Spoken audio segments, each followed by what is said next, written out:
Hello friends, welcome to our channel. இன்னைக்கு எங்கள் அம்மாச்சி என்ன சமைக்கிறாங்கன்னு பார்த்துடலாமா? வாங்க வீடியோக்குள்ள போ. இன்னைக்கு நம்ம முருங்கைக்கீரை சூப்பு பார்க்க போகிறோம். ஒரு பவுல் கீரை, பழமாக 2 தக்காளி பொடிசாக நறுக்கி எடுத்துக்கோங்க. மீடியம் சைஸ் பெரிய வெங்காயம் 2 நறுக்கி எடுத்துருக்கேன். ஒரு பச்சை மிளகாய், 1/2 ஸ்பூன் ஜீரகம், 1/2 ஸ்பூன் மிளகு, உப்பு சிறிதளவு, கீரை மூழ்கிற அளவுக்கு தண்ணி ஊற்றி,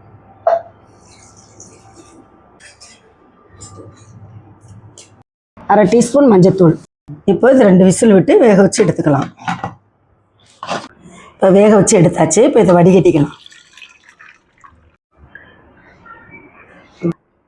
1/2 ஸ்பூன் ஜீரகம், 1/2 ஸ்பூன் மிளகு, பூண்டு ஒரு 8 பல்லு பூண்டு, இஞ்சி, மல்லி 1 ஸ்பூன் வச்சு எடுத்துகிட்டு வந்துடும்.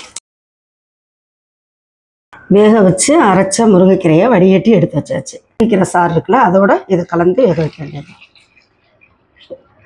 கொதிக்க வச்சு எடுத்துக்குவோம்.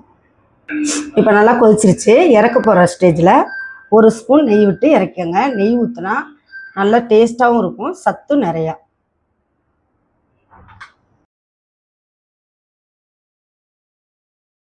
ஒரு பவுலில் ஊற்றி கொஞ்சமாக மிளகுத்தூள் தூவி கொடுத்தீங்கன்னா நல்லாயிருக்கும். அவ்வளோதான் ஃப்ரெண்ட்ஸ், இன்னைக்கு எங்கள் அம்மாச்சி என்ன ரெசிபி செஞ்சாங்கன்னு பார்த்தீங்களா? மறக்காமல் ட்ரை பண்ணிவிட்டு எப்படி இருந்துன்னு கமெண்ட்டில் சொல்லுங்கள். என் அம்மாச்சி சேனல் பிடிச்சிருந்தா லைக் பண்ணுங்கள், ஷேர் பண்ணுங்கள், சப்ஸ்கிரைப் பண்ணுங்கள். மறக்காமல் பக்கத்தில் இருக்க பெல் பட்டனை கிளிக் பண்ணுங்கள்.